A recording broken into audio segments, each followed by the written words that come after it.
রাতের নিস্তব্ধতা ভেঙে যখন কক্সবাজার সীমান্তে হঠাৎ বিস্ফোরণের শব্দ বাজে, তখন কেউ জানে না সেই আওয়াজ কোথা থেকে আসছে, বাংলাদেশের ভেতর থেকে নাকি মায়ানমারের রাখাইন সীমান্তের ওপার থেকে। কিন্তু যেটা এখন সবাই বুঝে গেছে সেটা হলো রোহিঙ্গারা আর নিছক শরণার্থী নয়, তারা অস্ত্র তুলে নিয়েছে, তারা লড়ছেন। তাদের লক্ষ্য শুধু বাঁচা নয়, প্রতিশোধ।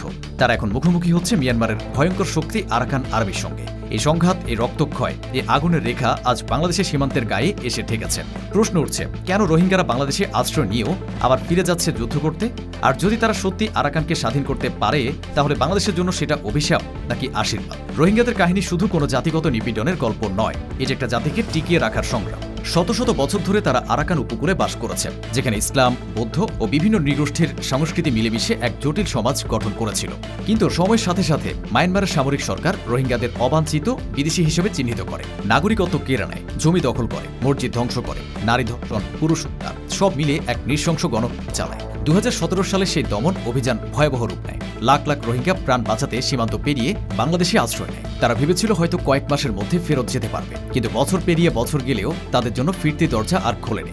বাংলাদেশে তাদের সংখ্যা প্রায় 10 লাখ, কিন্তু আশ্রয় শিবিরের দিন কাটে এক ভয়ঙ্কর বাস্তবতায়। ক্ষুধা, হতাশা, অপরাধ ও ভবিষ্যৎহীন এক জীবন।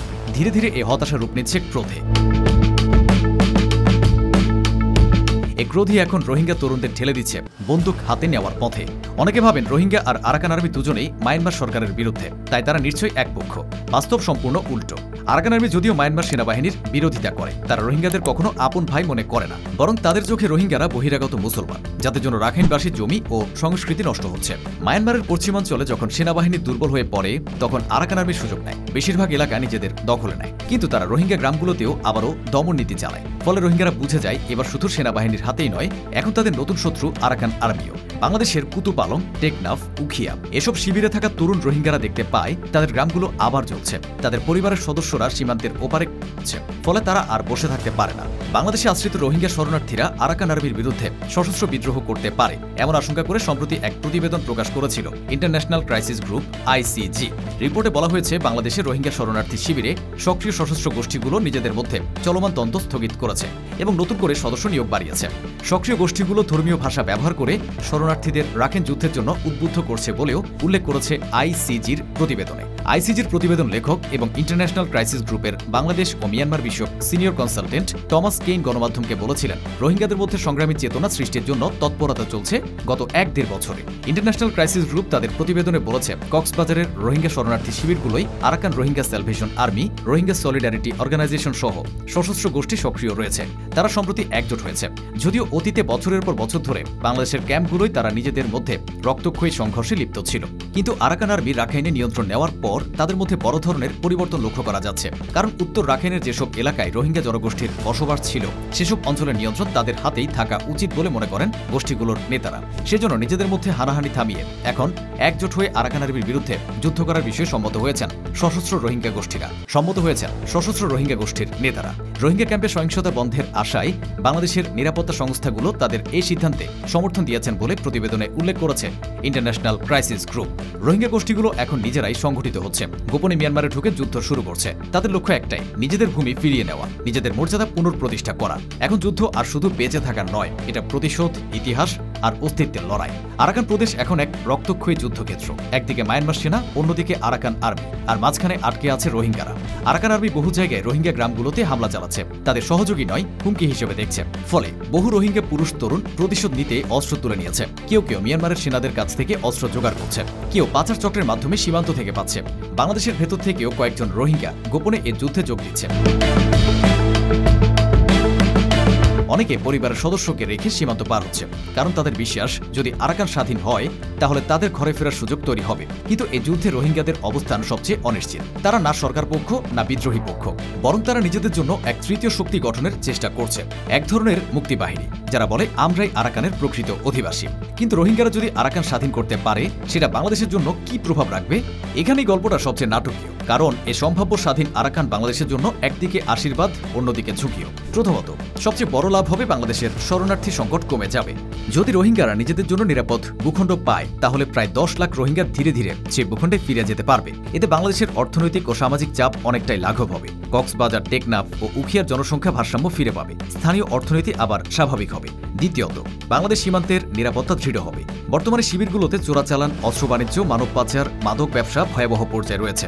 যদি রোহিঙ্গারা নিজেদের রাষ্ট্র গঠন করে, তাহলে এসব অপরাধের মূল জায়গা থেকে বিচ্ছিন্ন হয়ে যাবে। একটি স্থিতিশীল আরাকান মানে সীমান্তে স্থিতিশীলতা, যা বাংলাদেশের জন্য বড় অর্জন। তৃতীয়ত, অর্থনৈতিক সুবিধা। আরাকান অঞ্চল ভৌগোলিকভাবে বঙ্গোপসাগরের পাশে এবং বাংলাদেশের সীমান্তের ঠিক সংযোগস্থলে। যদি সেখানে শান্তি প্রতিষ্ঠা হয়, তাহলে বাংলাদেশের বন্দর, যোগাযোগ ও বাণিজ্যিক রুট খুলে যাবে। বাংলাদেশ চাইলে কক্সবাজার ও আরাকান হয়ে চীন ও দক্ষিণ পূর্ব এশিয়ার বাজারে পৌঁছাতে পারবে। এটি হবে একটি নতুন বাণিজ্য পথ, যা বাংলাদেশের অর্থনীতিকে অনেক শক্তিশালী করবে। চতুর্থত, কূটনৈতিক অবস্থান শক্তিশালী হবে। দক্ষিণ এশিয়া ও দক্ষিণ পূর্ব এশিয়ার ভূ রাজনীতিতে বাংলাদেশ তখন মধ্যবর্তী শক্তি হিসেবে উঠে আসবে। যে দেশ একসময় শরণার্থী সংকটে ভুগছিল, সেই দেশে যদি প্রতিবেশী অঞ্চলের শান্তি প্রতিষ্ঠায় গুরুত্বপূর্ণ ভূমিকা নেয়, তাহলে আন্তর্জাতিক পরিসরে বাংলাদেশের কূটনৈতিক মর্যাদা বেড়ে যাবে।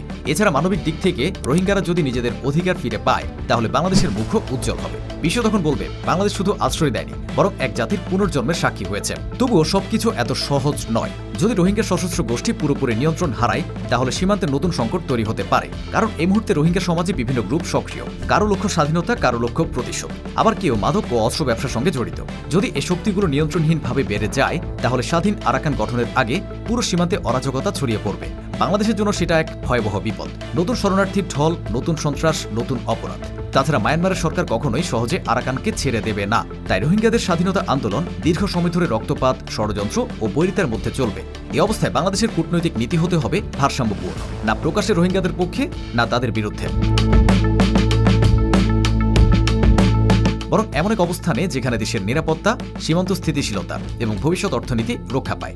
বাংলাদেশের উচিত হবে সীমান্ত সুরক্ষা জোরদার করা, গোয়েন্দা নজরদারি বাড়ানো এবং মানবিক সহায়তার পাশাপাশি রোহিঙ্গা তরুণদের মধ্যে শিক্ষা ও কর্মসংস্থানের সুযোগ তৈরি করা, যাতে তারা ভুল পথে না যায়। এছাড়া আন্তর্জাতিক পরিসরে আরাকান ও রোহিঙ্গা ইস্যুতেও আরও জোরালো কূটনীতি চালানো প্রয়োজন।